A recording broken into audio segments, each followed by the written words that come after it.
Olá, meu nome é Roberto, eu sou engenheiro mecânico e sou advogado com especialização em direito de empresas e direito tributário.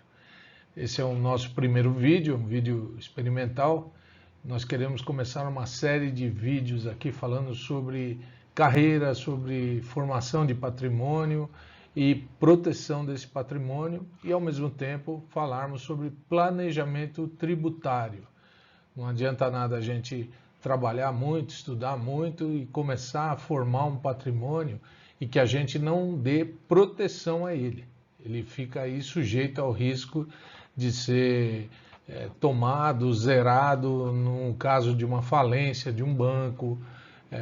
Ele pode ser tomado aí por desgaste com excesso de tributos que venham a ser cobrados pelos governos. Então, tudo isso é muito importante a gente saber planejar e evitar o máximo possível esses riscos, ok? O nosso vídeo de hoje é o primeiro capítulo do tema que nós queremos abordar. Nós demos o nome aqui nessa série de vídeos de Fique Rico. E esse primeiro capítulo é Não invista em dinheiro. O que nós queremos dizer com isso, ok? Vamos para o segundo slide aqui. O dinheiro hoje em dia, ele não tem mais lastro, né? O que acontece? Antigamente, todo o Estado que emitia papel moeda e hoje em dia até mesmo na forma digital do dinheiro, ele exigiria uma garantia, um lastro em algum tipo de riqueza material. Antigamente o padrão era o ouro. Então, para cada quantidade de moedas que um Estado emitisse, ele garantia uma reserva em ouro daquele valor de papel moeda. Após aí, meados do século XX, esse padrão ouro foi rompido, né? Até mesmo porque com o excesso de riqueza no mundo, teria que ter uma quantidade muito grande de ouro reservada aí para garantir esse lastro. Então, o que aconteceu? As moedas, os estados começaram a emitir o dinheiro na forma, a garantia desse dinheiro na forma de fidúcia, ou seja, é a fé das pessoas, o reconhecimento do valor de cada moeda emitida por cada país. E isso veio gerando distorções aí ao longo do tempo, né? Então, como não existe mais esse padrão, esse lastro, né, o que acontece? O dinheiro ele vem sofrendo mais desvalorização do que antigamente. Ou seja, com o passar do tempo, o dinheiro que você usava para comprar determinado bem, e isso a gente sente quando há crises, né, quando há problemas até de ordem internacional, o dinheiro que você usa para comprar um determinado bem no tempo atual não é mais o mesmo que você usava alguns anos atrás. Então você precisa de muito mais papel moeda ou muito mais numerário digital para comprar o mesmo bem que você comprava antigamente. Então isso reflete a inflação, que é uma forma de se registrar a desvalorização do dinheiro fiduciário, né? Então, como que a gente pode fazer investimentos que sejam unicamente lastreados pelo dinheiro fiduciário? Então, isso não é uma boa ideia de investimento. Que tipo de investimento que tem essa característica? Por exemplo, no Brasil, a maioria das pessoas que investe ainda investe na caderneta de poupança. A caderneta de poupança foi um tipo de investimento criado ainda no Brasil Império, né? Já são lá quase 200 anos que esse tipo de investimento ocorre. Esse investimento é do tipo renda fixa, ou seja, você pega uma determinada quantidade de dinheiro que você fez sobrar aí do seu trabalho e aplica numa determinada instituição financeira que vai trabalhar com aquele seu dinheiro.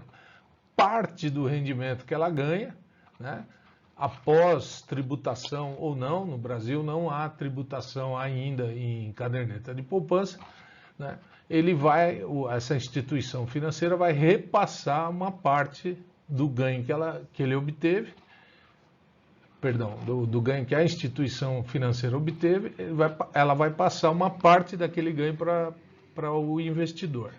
Esse é o tipo de investimento que a gente chama de renda fixa.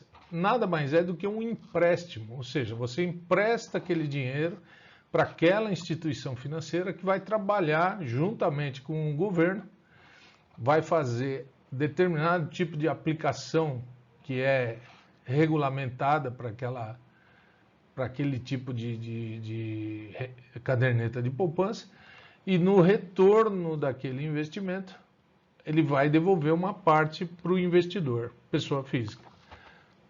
Ou seja, praticamente esse tipo de investimento, ele é do tipo empréstimo. Eu dei uma quantidade, eu sei que em determinado tempo eu vou receber de volta aquela quantidade que eu emprestei acrescida de um juro.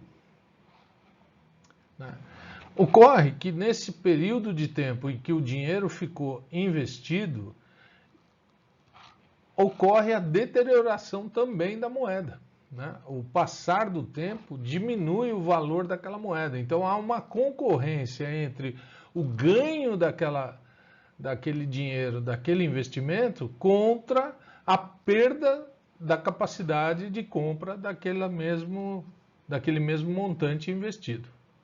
Então é preciso saber que esse tipo de investimento, por isso que nós falamos, aplicar dinheiro em dinheiro não é uma boa ideia, não é a melhor ideia de investimento. É claro que se a pessoa conseguir sempre estar fazendo grandes aportes, mantendo por longo tempo, ela vai perceber um crescimento daquela massa monetária, Mas a disputa que essa massa monetária tem com a própria perda, com a corrosão do valor da própria moeda, não é uma boa ideia. Existem outros tipos de investimento que garantem um rendimento maior, um rendimento na geração de riqueza, um rendimento que seja em produto real, coisa que independa da moeda, independa do dinheiro governamental. Com isso, o rendimento passa a ser efetivamente maior.